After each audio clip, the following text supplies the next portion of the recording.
The introduction of hemp as a new growth industry to a depressed local economy that is in desperate need of revitalization is an opportunity for many Belizeans to find work in the agriculture sector.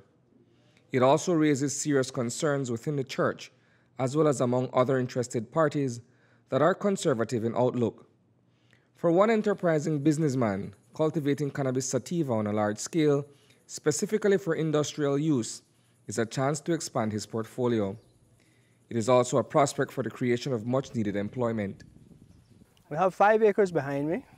It's been cleared, plowed, tilled, and bedded. We already have the irrigation down, ready to be planted. So what we do is we're growing seeds to seedlings, and then we'll plant the seedlings that are about 3 weeks to 4 weeks old. For Giovanni Alamia, exploring commercial hemp production was a thought that had crossed his mind well before the COVID-19 pandemic.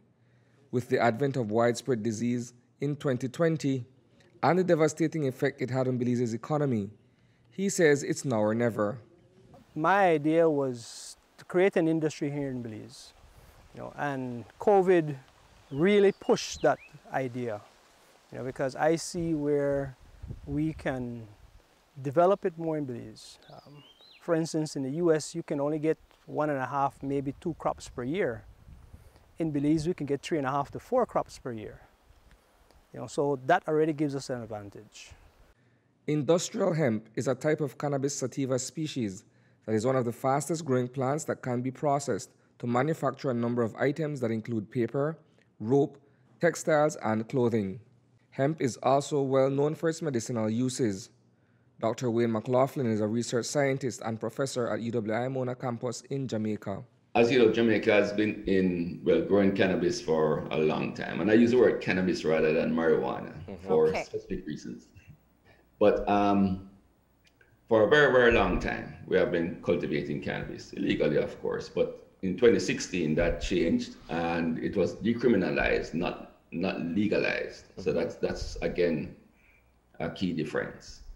And the decriminalization basically allowed the cultivation and specifically for use as a medicinal plant. It's a systematic course of action that was introduced in Belize back in 2017. However, with the decriminalization of cannabis comes the subsequent discussion of marijuana legalization, as well as the overall growth and expansion of such a lucrative industry. It's a polemic issue, perhaps one that raises more questions than the government can reasonably answer.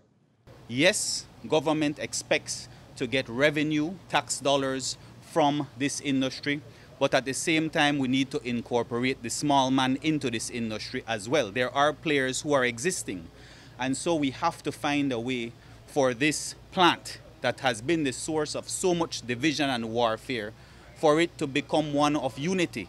A healing plant, not just in terms of its medicinal qualities, but because also of its social healing power, its economic healing power. On Alamia's land, this barren tract will see a team of farmers sowing seedlings in the coming days. Getting here has been quite an investment. Well, right now, just to reach to this point, we have a staff of eight people, right? And that will grow as the plants continue growing. So I always say you have to weed the weed, right? So the lines have to be walked, the rows have to be walked every day. And they need to check to make sure there are no shoots coming out from the bottom of the plant that we put in there, because all our seeds are feminized. The males grow from the female root. So if we let a male grow, it will pollinate the female, and then you'll have marijuana or a higher THC percentage. Industrial hemp has lower concentrations of tetrahydrocannabinol, THC, and may have higher concentrations of cannabidiol, CBD, which decreases or eliminates its psychoactive effects. So the seeds that we have are certified 0.3% or below. So we don't want it to go above that. So we have to make sure we have full control of making sure no males are around. The legality of industrial hemp varies widely among countries. Cannabis cultivation, particularly marijuana, remains illegal in Belize. What we have is a situation where it's still an illegal trade, The importation of cannabis is primarily from Mexico. It is illegal, and the people involved in the trade are actually endangering their lives. We know that it is the source of so much warfare within the streets of Belize City. I would go as far as to say it is the #1 reason our young people are killing one another. So how would legalizing marijuana make it any better for its many stakeholders? I see it as bringing problems that we don't need, but more on a security level. Our security forces can't handle the issues we have now. So how are they going to be able to handle marijuana on a larger scale being sold commercially? Who will control that? And then how are we going to stop the people that mean to do bad from getting in? It's not like we can say, okay, we're going to send the police and the police will monitor this farm and that farm. We don't have enough police for that. Reporting for News 5, I am Isani Cayetano.